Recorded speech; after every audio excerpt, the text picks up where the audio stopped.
Welcome back students. Previous lecture में हमने क्या देखा था? Income from salary. Income from salary के 3 नोट्स कंप्लीट कर चुके हैं हम। अभी हम क्या पढ़ेंगे? Note number 4। तो याद करो, नोट नंबर फर्स्ट क्या था? तो basic salary. Note number second कौन सा था? अलाउंसेस। नोट नंबर थर्ड कौन सा था?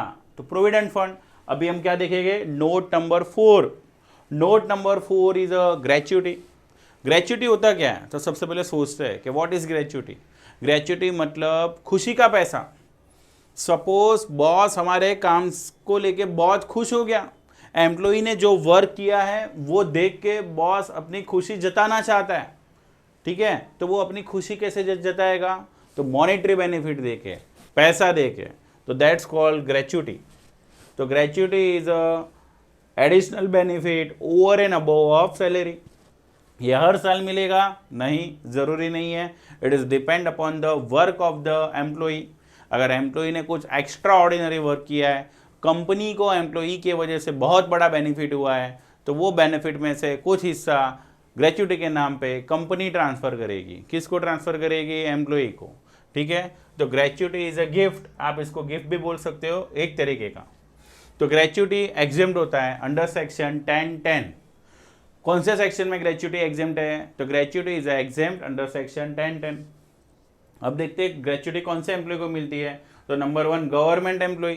अगर आप गवर्नमेंट कंपनी में काम कर रहे हो और गवर्नमेंट से आपको ग्रेच्युटी मिला, then it is fully exempt. आपको टैक्स पे करने की जरूरत नहीं है। सर हमको ग्रेच्युटी के नाम पे 10 लाख रुपया मिला, कोई दिक्कत नहीं बेटा, नो टैक्स। सर 50 लाख मिला तो again no tax. Sir 1 crore मिला तो अरे तो भी नो टैक्स। कितना भी पैसा मिले आपको टैक्स पे करने की जरूरत नहीं है, क्योंकि आप कौन से एम्प्लॉय हो? Government employ. सपोज आप गवर्नमेंट एम्प्लॉय नहीं हो, आप कौन से एम्प्लॉय हो? पोगा एम्प्लॉय। कौन से एम्प्लॉय हो बेटा? पोगा एम्प्लॉय। अभी पोगा एम्प्लॉय मतलब क्या? ऐसे एम्प्लॉय जो कवर होते हैं पेमेंट ऑफ ग्रेच्युटी एक्ट में। मतलब आपकी कंपनी पे एक एक्ट एप्लीकेबल है, वो एक्ट का नाम क्या है? Payment of gratuity act. If you cover in payment of gratuity act और आपको ग्रेच्युटी मिल रहा है, देन इट इज एग्जेम्प्ट। कैसे एग्जेम्प्ट होगा? तो उसके लिए एक फॉर्मूला है। फॉर्मूला क्या है? देखो बेटा, ध्यान से देखो। 15 divide bye 26 into salary per month into number of year. Actual amount received maximum 20 lakh whichever is less. Again I am repeating.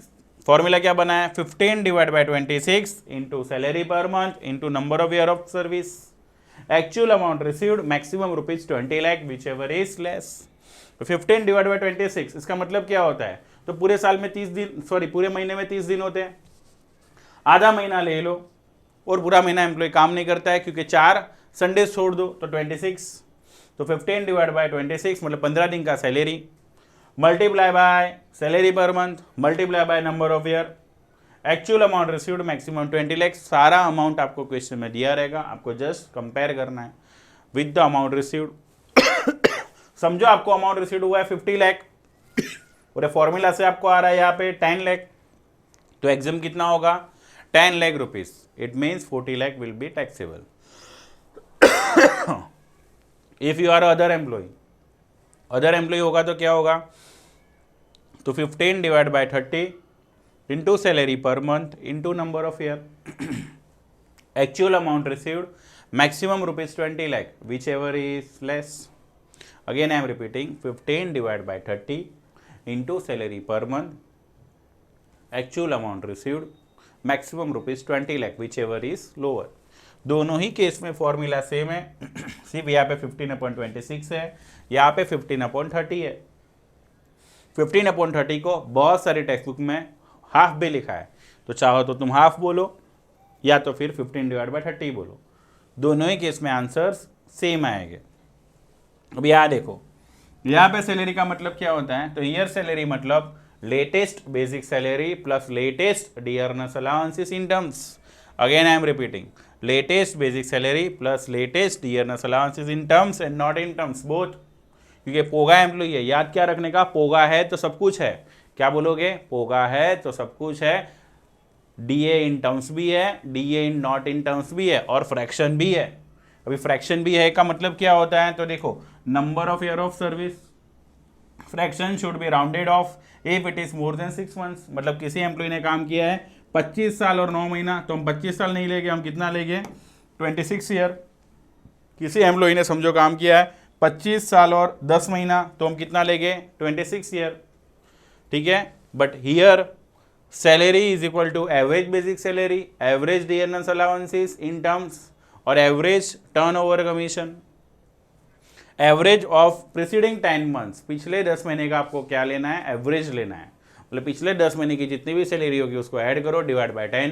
पिछले 10 महीने का जो भी डियरनेस अलाउंसेस होगा इन टर्म्स उसको ऐड करो, डिवाइड बाय 10। पिछले 10 महीने का जो भी टर्नओवर कमीशन मिला होगा उसको ऐड कीजिए और डिवाइड बाय 10। फिर जो आंसर आया वो तुम्हारा सैलरी है। और यहाँ पे फ्रैक्शन को राउंड ऑफ करने की ज़रूरत नहीं है, फ्रैक्शन शुड बी इग्नोर। अगर 25 साल और 9 महीना है फिर हम कैलकुलेशन में कितना लेंगे 25 years. Here POGA means payment of gratuity act. तो चलो बेटा याद क्या रखोगे, gratuity, gratuity over and above the benefit है। कौन किसको पे कर रहा है, एम्प्लॉयर पे कर रहा है एम्प्लॉई को फॉर एक्स्ट्रा ऑर्डिनरी वर्क। तो गवर्नमेंट एम्प्लॉय को मिला तो फुल्ली एग्जेम्प्ट, पोगा एम्प्लॉय को मिला तो फॉर्मूला है 15 divide bye 26 into salary per month into number of year, actual amount received maximum ₹20 lakh. समझो नॉन पोगा एम्प्लॉय को मिला तो 15 divide by 30 into salary per month into number of year, actual amount received maximum 20 lakh whichever is less. अच्छा यहाँ पे क्या बोलने का, लेटेस्ट लेटेस्ट, यहाँ पे क्या बोलने का, average average average. Again I am repeating, POGA में क्या बोलोगे, लेटेस्ट लेटेस्ट 2 बार, एवरेज एवरेज एवरेज 3 बार। कुछ समझा, देखो लेटेस्ट लेटेस्ट मतलब latest basic salary plus latest DA, in terms not in terms, दोनों बोथ। यहाँ पे क्या आएगा, average basic salary, average dearness allowances in terms and average turnover commission.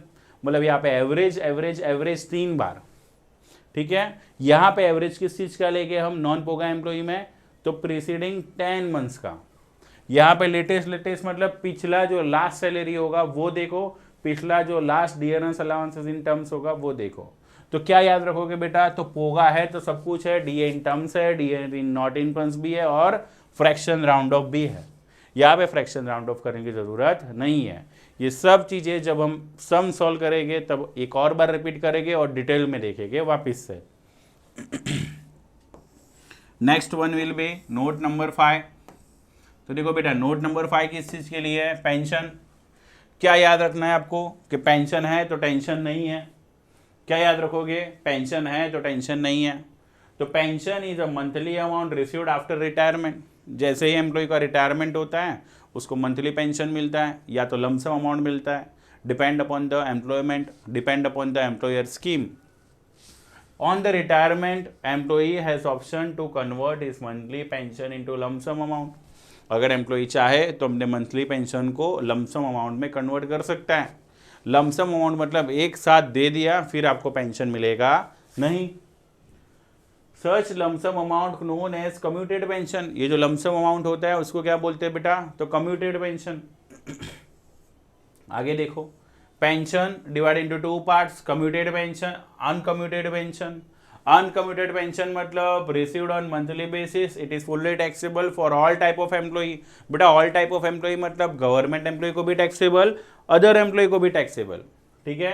Uncommuted pension means a pension which is received on monthly basis, हर महीने मिलेगा, is like a salary, और ये टैक्सेबल होता है चाहे वो गवर्नमेंट एम्प्लॉई हो चाहे वो अदर एम्प्लॉई हो। बट समझोगे कम्यूटेड पेंशन मिला है मतलब लमसम एक साथ दे दिया है, इसके बाद आपको पेंशन मिलने वाला नहीं है, तो क्या करेंगे, lump sum amount received it is exempt under section 10(10)(a) and it is divide into 2 parts. अगर गवर्नमेंट एम्प्लॉई है तो फुल्ली एग्जेम्प्ट, अदर एम्प्लॉइज है तो आपको देखना होगा, क्या देखना होगा, क्या आपको ग्रेच्युटी मिला है। अगर ग्रेच्युटी मिला है तो बेटा 50% तक एग्जेम्प्ट, अगर ग्रेच्युटी नहीं मिला है तो एग्जेम्प्ट अप टू 33.333333%।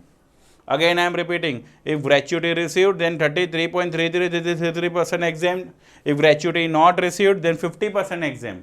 क्योंकि डबल बेनिफिट नहीं मिलता है, एक साथ तुमको ग्रेच्युटी भी मिल रहा है और पेंशन भी मिल रहा है, ऐसा केस हो गया तो एग्जेम्प्ट होगा, लेकिन 1/3 मतलब 33.3333। इफ ग्रेच्युटी रिसीव्ड तो 1/3, if gratuity not received than half, 50% exempt. मतलब 10 लाख रुपया मिला तो क्वेश्चन में देखना है क्या वो क्वेश्चन में ग्रेच्युटी दिया है, नहीं दिया है तो कितना एग्जेम्प्ट होगा, 10 लाख में से 5 लाख। लेकिन समझो ग्रेच्युटी भी दिया रहेगा तो कितना एग्जेम्प्ट होगा, 3,33,333। Remaining amount will be taxable 6,66,666। चलो, तो ये हमारा क्या कंप्लीट हो गया बेटा, पेंशन। अच्छा, पेंशन का सेंशन क्या था, 10 10 सॉरी। नेक्स्ट हम देखेंगे 10 10 10 10 में क्या आएगा, लीव सैलरी। तो देखो टीवाई बीकॉम लेवल में क्या क्या आ सकता है, जी पी एल, क्या आएगा, G P L, G for gratuity, P for pension, L for leave salary. तो जी मतलब gratuity 10 10, P for pension 10 A, और L for leave salary 10 A. ये सारे सेक्शंस है। तो देखो leave salary means encashment of unused leave. हमको हमारे एम्प्लॉयर ने बहुत सारी लीव्स दी थी, समझो वो लीव्स हमने ली नहीं, छुट्टियाँ, पेड लीव, वो लीव्स हमने ली नहीं, और हम छुट्टियों के दिन भी क्या किए, काम पे आए। संडे छुट्टी होती है बट संडे भी हमने भर दिया, संडे भी हम काम पे जा रहे थे, तो उसको बोलते हैं अनयूज लीव, मतलब leave save. Example, employer allow 40 days leave. Employer ने बोला था कि पूरे साल में आपको 40 दिन की छुट्टियाँ मिलेगी every year, and if employee has taken only 10 days leave, लेकिन कोई एम्प्लॉय ने सिर्फ 10 दिन का ही लीव लिया है in a particular year, then unused leave 30 days can be encash immediately. वो चाहे तो तुरंत पैसों में कन्वर्ट करवा ले, या तो फिर carry forward to subsequent year and encash at the time of retirement. या तो एम्प्लॉय ऐसा भी बोल सकता है कि ये जो पैसे है वो मुझे मत दो, क्योंकि जितना पैसा दोगे उतना कम ही लगता है, ये सारे पैसे डिपॉजिट करो, जमा करो अपने पास, मुझे कब देना, at a time of retirement. Then देखिए आगे क्या होगा, इसके प्रोविजंस हम देख लेते हैं डायग्राम के थ्रू। क्या डायग्राम के थ्रू आप पढ़ोगे तो आपको इजी लगेगा। टेक्स्ट बुक में आप देखोगे तो आपको पैराग्राफ फॉर्म में दिया होगा, बट मीनिंग आर सेम। चाहे आप चार्ट से पढ़ो, चाहे आप मनन प्रकाशन की टेक्स्ट बुक से पढ़ो, दोनों के मीनिंग आपको सेम लगेंगे, बट वहाँ पे आपको पैराग्राफ फॉर्म में दिया रहेगा। मैंने वही चीज़ को कन्वर्ट किया है डायग्राम फॉर्म में। तो देखो बेटा, leave salary, encashment during the time of service is fully taxable. Encashment at a time of retirement it is exempt under section 10 10 government employ fully exempt. देखो एक चीज़ आपने नोटिस की होगी, गवर्नमेंट एम्प्लॉय को कुछ भी मिल रहा है ना तो बार बार वो एग्जेम्प्ट हो रहा है। तो government employ fully exempt, other employ exempt up to, कितना एग्जाम्प्ट होगा, leave credit multiply by average salary per month, 10 months multiply by salary per month. Third point में क्या लिखा है, एक्चुअल अमाउंट रिसीव्ड, और फोर्थ पॉइंट में क्या लिखा है, maximum 25 lakh whichever is less. ये सारे अमाउंट्स आपको फिल करने हैं। डेटा आपको दिया जाएगा क्वेश्चन में, क्वेश्चन देख के हम ये सारे अमाउंट फिल करेंगे, ठीक है। तो देखो यहाँ पे लीव क्रेडिट कैसे कैलकुलेट करोगे, तो बेटा ध्यान से देखो, leave allowed as per government rule minus leave taken. So leave allowed as per government rule is equal to 30 days multiply by number of year of services ignoring fraction, 30 दिन multiply by number of year of services ignore fraction, less leave taken. Leave taken आपको less करना है तो आपको क्या मिल जाएगा, leave credit. Average salary per month is equal to average basic salary, average DNS allowances, average turnover commission. लेकिन यहाँ पे डी इन टर्म्स है, मतलब आपको याद क्या रखना है, पूरे सैलरी चैप्टर में, अगेन आई एम रिपीटिंग, पूरे सैलरी चैप्टर में जहाँ पे भी सैलरी लिखा है उसका अगर फॉर्मूला में इस्तेमाल करना है तो फॉर्मूला क्या बनेगा, basic plus DA plus TC. और सब जगह पे डीए इन टर्म्स है, सिर्फ एक जगह को छोड़ के, वो है पोगा एम्प्लॉय, क्योंकि पोगा है तो सब कुछ है, डीए इन टर्म्स भी है, DA in not in terms भी है। उसको छोड़ के जितने भी फॉर्मूला है उसमें DNS allowances compulsory in terms है। इन टर्म्स मतलब ऑन अ एग्रीमेंट।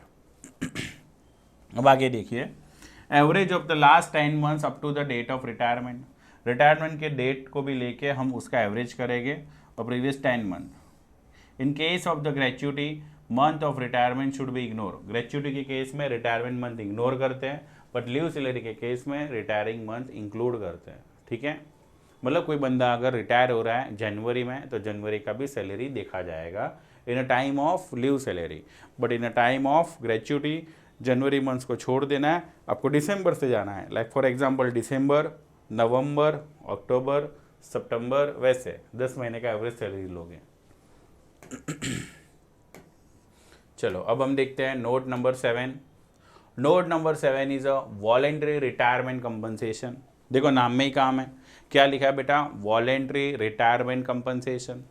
ये ऐसा कंपनसेशन है जो एम्प्लॉई रिटायर हो रहा है और उससे मिल रहा है, बट एम्प्लॉय रिटायर क्यों हो रहा है, क्या उसका टाइम पीरियड खत्म हो गया है, नहीं, वो वॉलेंटरीली रिटायर हो रहा है, अपनी इच्छा से मैं रिटायर हो रहा हूँ, ठीक है, मुझे कोई निकाल नहीं रहा है कंपनी से, मैं बिफोर द टर्म रिटायर हो रहा हूँ, तो that's called voluntary retirement compensation. मतलब कंपनी बहुत बार स्कीम निकालती है कि जितने भी एम्प्लॉय को अभी कंपनी छोड़ना हो वो छोड़ के जा सकता है, हम उसको एडिशनल बेनिफिट देंगे 25 लाख। क्योंकि अगर कोई एम्प्लॉय लॉन्ग टाइम तक कंपनी में रहता है तो कंपनी का वो फिक्स कॉस्ट हो जाता है, कंपनी अपने कॉस्ट को कट करने के लिए नई नई टेक्नोलॉजीज लाती है, और टेक्नोलॉजीज अगर आएगी तो जो परमानेंट एम्प्लॉय है उसमें से कुछ एम्प्लॉय को निकालना होगा। वो कैसे निकालेंगे, डायरेक्ट तो कोई जाएगा नहीं, तो उसके लिए कंपनी क्या प्रोवाइड कर रही है, लालच, ग्रीडीनेस। तो that's called voluntary retirement compensation, कि आप अपनी कंपनी अपनी मर्जी से छोड़ के जा सकते हो, और अगर आपने कंपनी वक्त से पहले छोड़ दी तो हम आपको कंपनसेशन करेंगे, हम आपको क्या प्रोवाइड करेंगे, कंपनसेशन, और वो कंपनसेशन को बेटा क्या बोलेंगे, वॉलेंटरी रिटायरमेंट कंपनसेशन। तो देखो क्या लिखा है, it is exempt under section 1010C। 1010C मतलब कंपनी चालू है लेकिन तू जा रहा है, 1010C सी फॉर कंपनी चालू है बट आप जा रहे हो, ठीक है, क्यों जा रहे हो, क्योंकि voluntary retirement compensation, if voluntarily retirement scheme is as per guidelines prescribe in the rule two B A. Rule two B A की कुछ गाइडलाइंस है वो फॉलो करनी है। नंबर 1, अमाउंट ऑफ एग्जिम्पशन, कितना एग्जिम्ट होगा, तो salary per month multiply by 3 months multiply by number of year of service, salary per month multiply by 1 month multiply by number of year of service completed, actual amount received maximum rupees 5 lakh whichever is lower. Note, salary per month is equal to latest basic salary, latest DNS allowances in terms और latest turnover commission।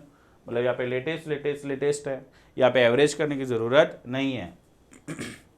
उसके बाद क्या दिया बेटा, देखो retrenchment compensation, it is exempt under section 1010B। 1010B retrenchment compensation, ठीक है, amount calculated as per industrial dispute act given in the question, ये सबसे सिंपल है, एक्चुअल अमाउंट रिसीव्ड और maximum 5 lakh whichever is lower. अब retrenchment compensation मतलब क्या है, एम्प्लॉई और एम्प्लॉयर, मतलब बॉस और उसके एम्प्लॉई, उसके बीच में क्या चल रहा है, झगड़ा चल रहा है, ठीक है, कुछ सैलरी आउटस्टैंडिंग है, कुछ सैलरी अंडर डिस्प्यूट में है, तो जिस दिन वो डिस्प्यूट सेटल होगा ना, वो अमाउंट, कि amount calculated as per industrial dispute act, बीच में डिस्प्यूट कमेटी बैठती है, डिस्प्यूट कमेटी ने जो भी अमाउंट डिसाइड किया है वो अमाउंट, एक्चुअली जो पैसा मिला है वो, और maximum 5 lakh whichever is less. समझो कंपनी ने डिस्प्यूट के तौर पे आपको दिया था 15 लाख रुपीस, ठीक है, डिस्प्यूट कमेटी के हिसाब से अमाउंट है 2 लाख रुपीस, एक्चुअल मिला 15 लाख और 5 lakh whichever is lakhs, मतलब 2 लाख, 15 लाख में से 2 लाख एग्जाम, बाकी का 13 लाख पे आपको टैक्स पे करना है, ठीक है। एक क्वेश्चन करेंगे तो सब समझ में आ जाएगा, डोंट बॉदर अबाउट दैट, ठीक है। जैसे ही हमारे अलाउंसेस खत्म हो गए फिर हम 1-2 क्वेश्चन सॉल्व करेंगे, देन हम मूव ऑन हो गए परक्यूजिट पे। अगेन आई एम रिपीटिंग, पहले आप पूरा थियरी पढ़ लो, कॉन्सेप्ट समझ लो अलाउंसेस के, उसके बाद हम 2-3 सम्स देखेंगे, फिर हम परक्यूजिट सॉल्व करेंगे, परक्यूजिट के रिलेटेड थियरी देखेंगे, फिर उसके भी 3-4 सम देखेंगे, फिर हम कॉम्बिनेशन वाले 3-4 सम देखेंगे। ऐसे करके हम टोटल 8 to 10 सम्स देखने वाले हैं एंटायर चैप्टर में। तो चलो देखते हैं अभी next, arrears of salary, advance salary and bonus salary. देखो 3 चीज लिखा है, number 1 arrears salary, number 2 advance salary, और नंबर 3 बोनस सैलरी। तो arrears of salary is received after the settlement of dispute is fully taxable. जब ये dispute settle हो जाए, जब भी आपको पैसा मिले तभी वो टैक्सेबल है, तो जब मिला तब टैक्सेबल, नहीं मिला नहीं टैक्सेबल, सिंपल। जब आपको कोई इनकम मिली ही नहीं तो आप उस पर टैक्स कैसे पे करोगे, जिस साल वो इनकम मिलेगी उस साल वो टैक्सेबल हो जाएगी। Advance salary it is taxable, note if the word advance is given without salary then it is loan. अगर एडवांस सैलरी ऐसा वर्ड नहीं दिया है, एडवांस ऐसा नॉर्मल एडवांस दिया है कि एडवांस फॉर मैरिज, तो ये तो एक टाइप का लोन हो गया, जो सैलरी है ही नहीं तो इग्नोर करो क्योंकि वो लायबिलिटी है। And next is bonus, it is taxable on receipt basis, मतलब बोनस सिर्फ डिक्लेयर किया है तो इग्नोर, लेकिन ऐसा लिखा है कि bonus received 10,000 then it is taxable, ठीक है। इफ मिला तो टैक्सेबल, सिर्फ अनाउंस किया है देन इग्नोर। तो हमने कितने नोट्स कंप्लीट किए हैं, तो नोट्स नंबर 9 ऑल्सो कंप्लीट, मतलब हमारा मोटा मोटी total allowances will be complete. तो याद करो बेटा अलाउंसेस में हमने क्या क्या देखा, एक बार फटाफट रिकैप करते हैं। तो सबसे पहले हमने देखा था बेसिक सैलरी, नोट नंबर 2 हमने पढ़ा अलाउंसेस, उसके बाद हमने पढ़ा था प्रोविडेंट फंड, उसके बाद हमने पढ़ा ग्रेच्युटी, फिर हमने पढ़ा पेंशन, फिर हमने पढ़ा लीव सैलरी, ठीक है, फिर हमने पढ़ा वॉलेंटरी रिटायरमेंट कंपनसेशन, फिर हमने पढ़ा retrenchment compensation, and last one will be, हमने क्या देखा बेटा, arrears of salary, advance salary and bonus. एक बार ये जितने भी अलाउंसेस है वो सारी थियरी एक बार पढ़िए, कुछ नहीं समझे तो प्लीज़ वीडियो को एक बार 2 बार देखिए, क्योंकि मैं भी समझता हूँ कि TY BCom में taxation is a very fresh subject, ये नया सब्जेक्ट है, ये पहली बार आप पढ़ रहे हो, बहुत सारे कॉन्सेप्ट ऐसे हो गए जो पढ़ने में या समझने में थोड़ा सा प्रॉब्लम हो सकता है, लेकिन वो स्टार्टिंग फेज है। जैसे जैसे डेली बेस पे आप वीडियोस देखते जाओगे आपको धीरे धीरे सारे डाउट्स क्लियर होते जाएंगे, लेकिन उसके लिए आपको क्या करना होगा, चैनल के साथ जुड़े रहना होगा। चैनल को लाइक कीजिए, सब्सक्राइब कीजिए और शेयर भी कीजिए, और हर टाइम आने से पहले एटलीस्ट 1 या 2 वीडियो लेक्चर्स के रिवीजन करके आइए, ताकि आपको सम सॉल्व करने में इजी हो। ठीक है, थैंक यू, मिलते हैं नेक्स्ट लेक्चर में। नेक्स्ट लेक्चर में हम स्टार्ट करेंगे परक्यूजिट्स और अलाउंसेस के सम्स।